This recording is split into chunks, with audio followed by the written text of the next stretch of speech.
Hi, I'm Denis Barnard of GreenRiver and HRmeansbusiness.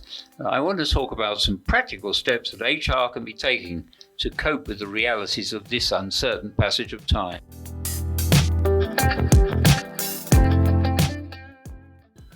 Alfred Lord Tennyson's epic poem, The Kraken, tells of a mythical monster slumbering away for eons at the bottom of the sea, to eventually rise to the surface on Judgment Day and die.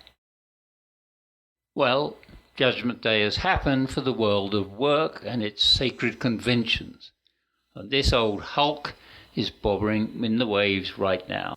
There can't be any new normal when the working populace is now split into a kaleidoscope of options: remote, workplace, hybrid, those who want to work remotely, those who don't or can't. It's disruption, Jim, but not as we know it.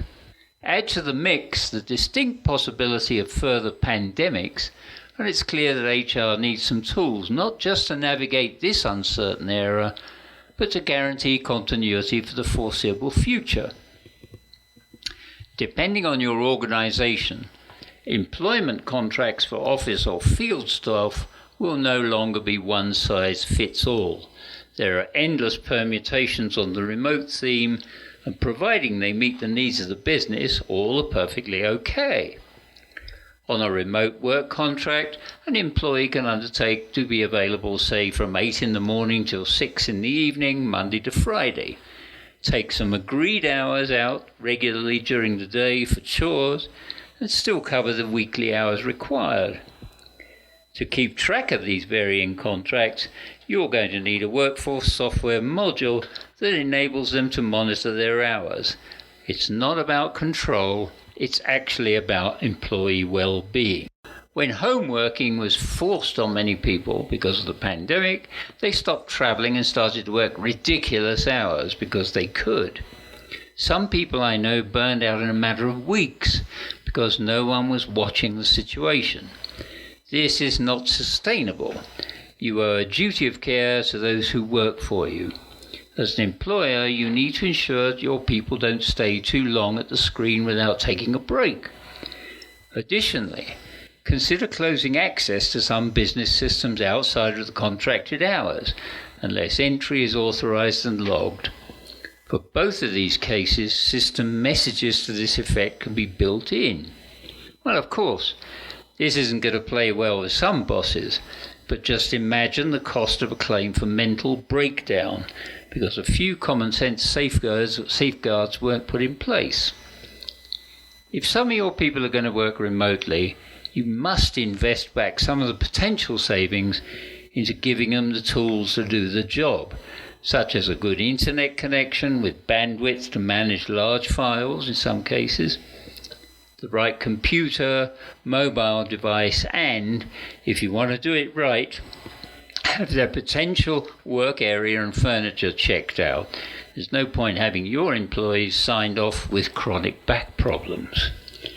And if you're the employer you should be, have the employee checked out themselves personally. No matter how keen they are to work away from the office, they may not be psychologically capable of performing well on their own.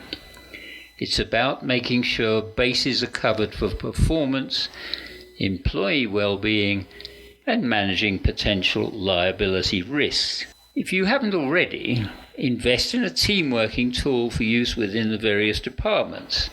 Things like Slack, Teams, or Trello are 3 good examples. That way your working groups stay connected, whether remote or in workplace mode, and make sure that the self-service feature in your HR software is working as well.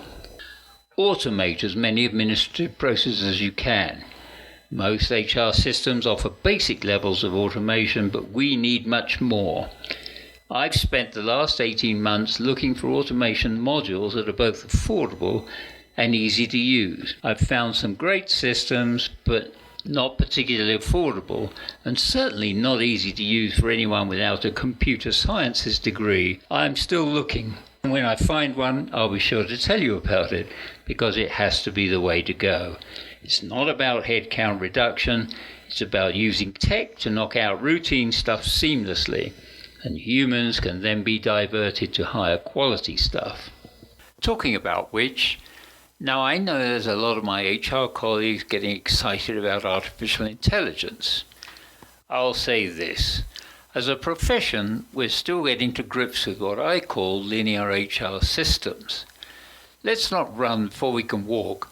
The logical step up is automation, and then, if it's really necessary, AI.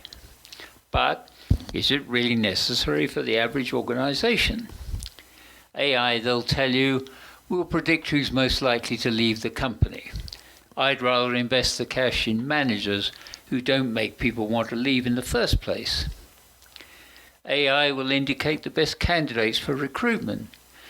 Again, quality managers can do that just as well. And incidentally, if you have an unconscious bias in your organization, that could well be replicated in the AI processes.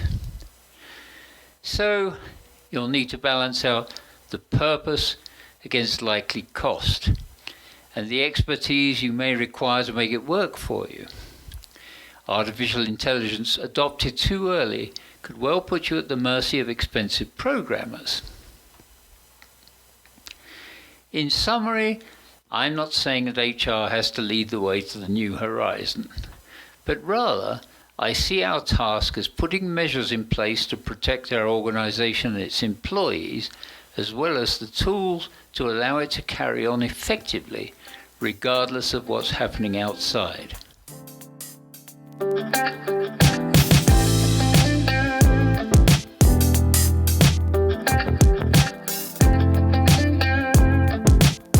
The Kraken of old work styles is passing into history. Let's help to write some new verses.